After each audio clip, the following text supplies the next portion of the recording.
the fairy tale didn't crack, it detonated. Because the moment the Soho House empire's secrets started whispering louder than the palace ever could, Prince Harry didn't just react, he exploded. And not over a tabloid rumor, not over some anonymous source, but over the one thing he could never control, Meghan's past, and the man who stood at the center of it. A blurry Paris photo, that's all it took. One single image. Meghan Markle, hand in hand, not with her husband, not with a royal aide, not with a security officer, but with Marcus Anderson, the ever-present figure, the shadow behind the spotlight, the man who was there before Harry, during Harry, and apparently still there after Harry. And suddenly, the question no one in the palace ever wanted to say out loud came roaring back. Was Harry the prince, or was he the prize? Because the official story we were sold, it was clean, romantic, a blind date, a whirlwind love story. A prince captivated by a Hollywood actress with a humanitarian glow. That was the script. That was the fairy tale. But fairy tales don't usually come with a professional gatekeeper, a global membership director, and a private ecosystem built on influence and access. So let's step into the velvet-roped kingdom where this story really began. Soho House. Not just a club, not just a members-only lounge. It was a global power grid disguised as a social circle. London, Toronto, New York, Los Angeles. Places where deals were whispered over cocktails and reputations were sculpted behind closed doors. And at the top of that empire stood Nick Jones, the high priest of discretion. The man who built a sanctuary for the rich, the famous, and the dangerously connected. And right beside him, Marcus Anderson. Marcus didn't start as royalty. He started as a waiter. But ambition wrapped in charm is a powerful currency. He climbed fast from staff to right-hand man, from waiter to global membership director, the man who decided who got in and who stayed out. And Soho House didn't just open its doors for anyone. Fame wasn't enough, money wasn't enough, even global icons were allegedly blacklisted if they brought too much attention. Discretion was the religion, access was the currency. And somehow, Meghan Markle, cable TV actress, earning good money but nowhere near A-list power, didn't just get in. She became a fixture. That's where the puzzle begins. Because according to the club's own bylaws, guests must remain beside the member who invited them. Meaning, if Meghan was seen there for years, and she was never alone, and she wasn't a member, then she wasn't entering that world on her own. She was entering on Marcus Anderson's authority. Not coincidence, not casual friendship, not a random +1. Facilitation. And that's where the narrative shifts from romance to strategy. Photos from 2014. Meghan and Marcus close. Not polite close, not industry acquaintance close. Arm wrapped tight. Faces nearly touching. Intimate. Comfortable. Familiar. A connection that didn't look new. It looked established. Fast forward to June 2016. Toronto Gala. 1 month before that blind date with Prince Harry. Marcus in a blue tux. Meghan in a black dress. His arm around her waist. Flirty energy. Electric comfort. Two people operating in perfect orbit. Then July 2016 happens. The blind date. But here's the twist that changes everything. It wasn't some random mutual friend arranging destiny. It wasn't fate swiping right. Prince Harry reportedly approached Marcus directly. He asked Marcus to set it up. And where did it happen? Private room. Soho House. London. Controlled environment, no press, 7 or 8 people, carefully curated, managed, facilitated. Marcus didn't just introduce them. He orchestrated the setting. He controlled the atmosphere. He handled the logistics. He arranged discreet meetups afterward at Babington House, another Soho property, ensuring privacy, ensuring secrecy, ensuring momentum. This wasn't Cupid with a bow. This was a fixer with a blueprint. And that's when the emotional geometry gets uncomfortable. Because by September 2017, at the Invictus Games in Toronto, the viral photo hit, Meghan seated between Harry and Marcus, knees touching Marcus, smiling at Marcus, locked into his energy. Harry on the other side, staring blankly ahead. Tension visible. Body language experts dissected it for months, and the conclusion? Harry looked like the outsider, the third presence in a dynamic that existed long before him. And here's where it gets psychologically brutal. Imagine being raised in one of the most controlled hierarchical institutions in the world. Imagine growing up knowing every handshake, every dinner, every alliance carries weight. Then suddenly, the woman you love has a constant companion. A man who isn't fading away, a man who isn't stepping back, a man who is there at the beginning of your romance and stays planted at the center of her world. What do you say? If you question Marcus, you question her judgment. If you challenge his presence, you challenge the foundation of your own love story.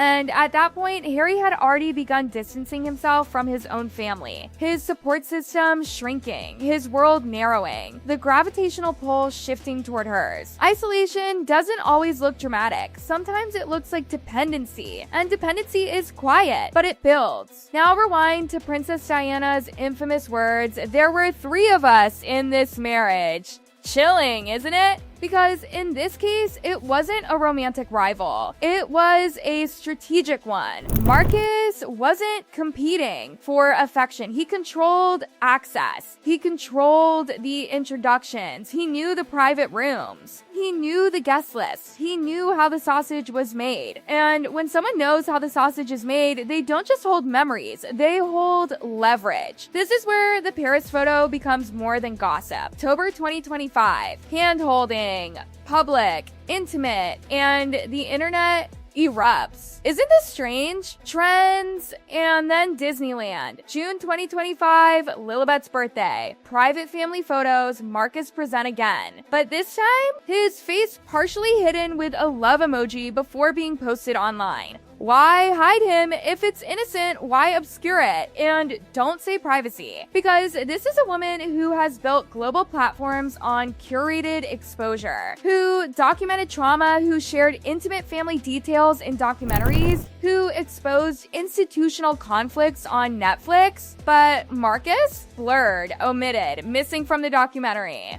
Missing from the narrative. And that absence screams louder than any appearance. Because acknowledging him publicly forces a difficult conversation. How exactly did a mid-tier actress navigate from cable television into the innermost royal orbit? How did she move so seamlessly through elite circles that even billionaires struggle to access? Access doesn't happen by accident. It's engineered. And Marcus was the engineer. So what does he get in return? That's the part investigators circle endlessly. Because loyalty at that level isn't casual. It's reciprocal. Shared secrets create unbreakable bonds. And insiders have reportedly called him the second most important man in Meghan's life. Second, ahead of her father, behind only her husband. That's not a casual friendship. That's infrastructure. And if you zoom out, the pattern sharpens. Years of strategic networking, calculated positioning, entering elite rooms, meeting investors like Ron Burkle, connecting with designers like Misha Nono. Each connection stepping stone precise.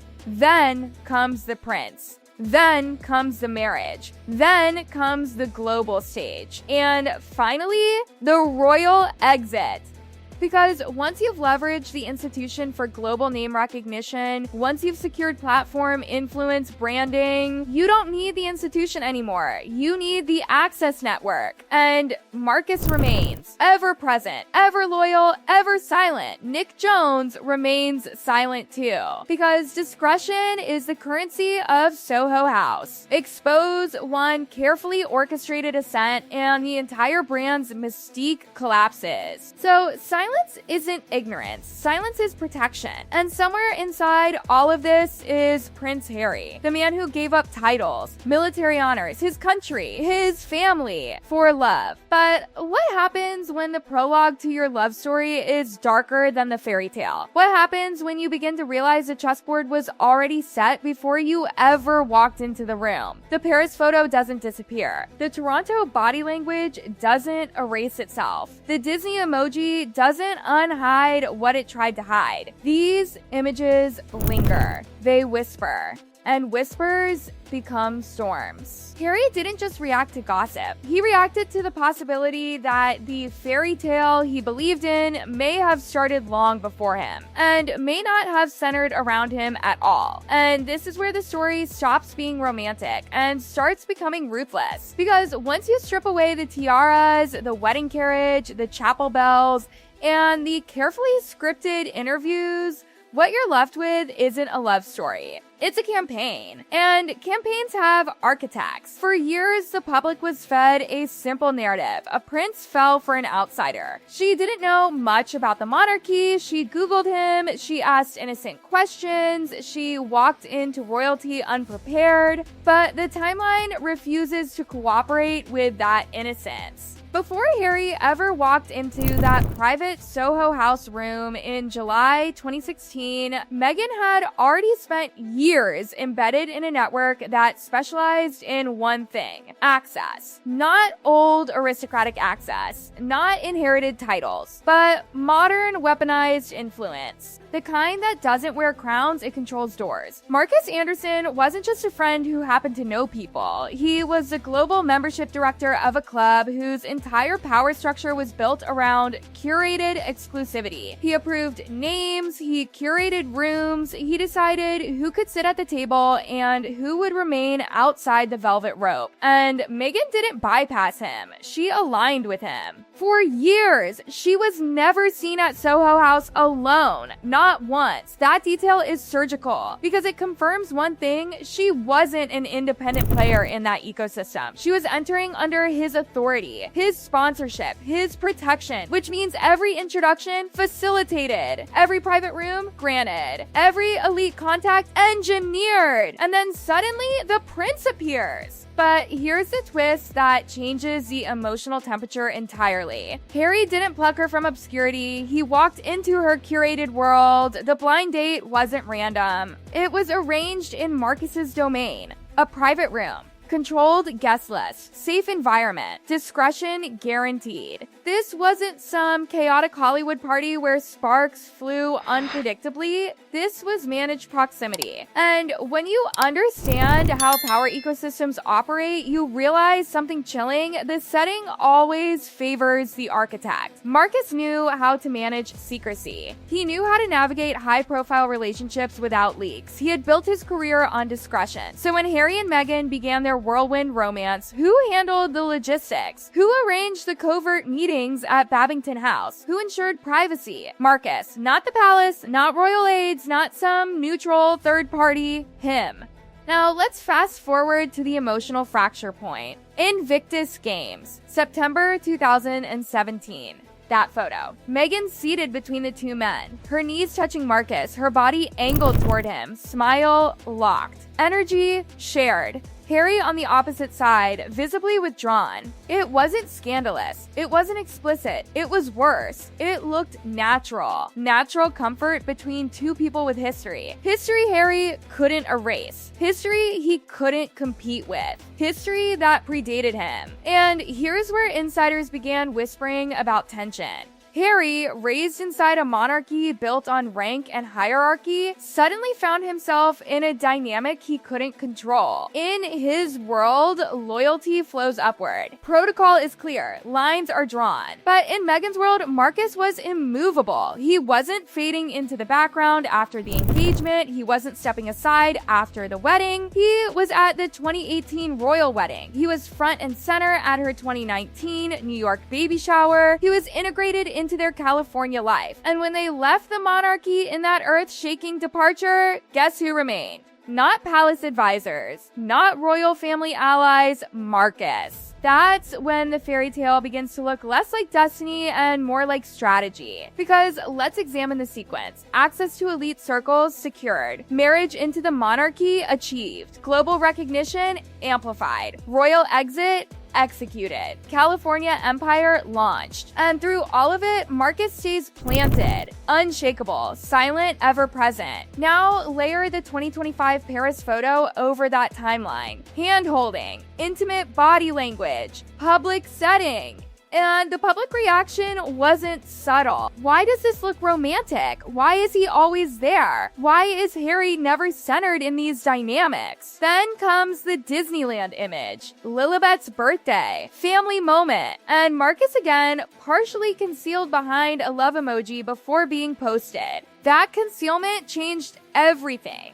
Because hiding someone in a curated photo doesn't reduce suspicion, it multiplies it. If he's harmless, why obscure him? If he's just an old friend, why remove him from the official documentary narrative? Because here's the brutal truth about modern image control: what you exclude is just as powerful as what you include. Marcus was absent from the Netflix expos that detailed pain, betrayal, racism, institutional trauma, hours of footage, emotional confessions, raw storytelling, but not a single deep dive into the man who facilitated the origin story. That absence isn't accidental. It's deliberate omission. And deliberate omission usually protects something, not necessarily an affair, not necessarily romance, but infrastructure. Because Marcus doesn't just represent friendship, he represents the blueprint. He knows who she met, he knows what room she entered, he knows what was discussed in private spaces, he knows the social chessboard that existed before Harry ever moved his piece. That kind of knowledge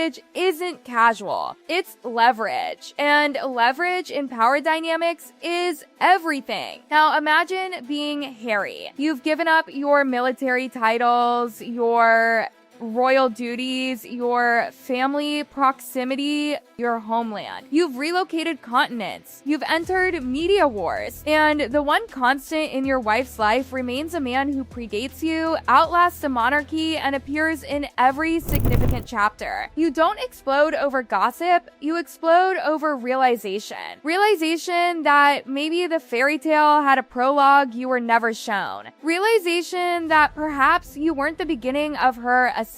You were the apex. And apexes in strategy are sometimes stepping stones to independence. When they left the monarchy, the world framed it as liberation, as freedom, as rebellion against rigid institutions. But if you shift perspective, something else appears. The institution had served its purpose. Global name recognition secured, platform amplified, brand established. And once you've extracted that value, what remains essential? Your original network. Marcus. Nick Jones remains silent.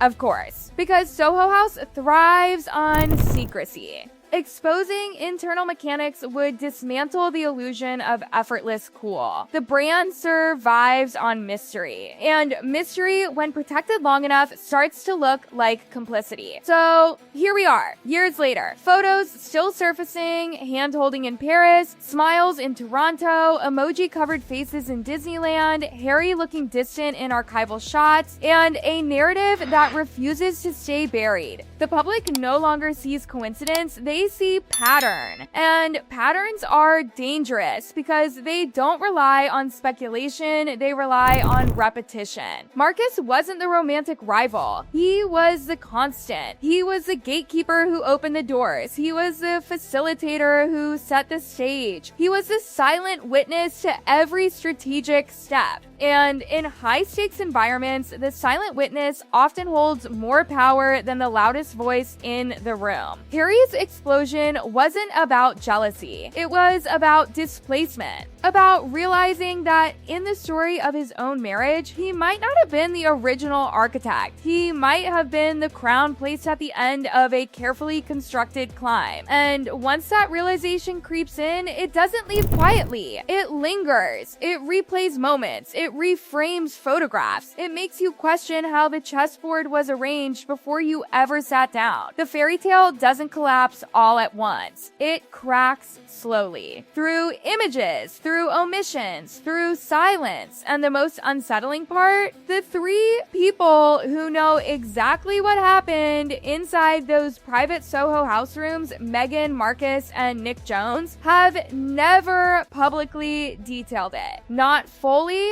not transparently, not without gaps. And when the people at the center of a story stay silent while the evidence sits in plain sight, the speculation writes itself. This isn't just gossip. It's a power study, a study in access, in influence, in strategic alliances, in how modern royalty intersects with modern celebrity infrastructure. And at the center of it all stands a prince who may now be staring at the realization that the love story he defended, sacrificed for, and detonated his royal life over might have begun as something far more calculated than he ever imagined. The fairy tale didn't end. It evolved. And the architect never left the room.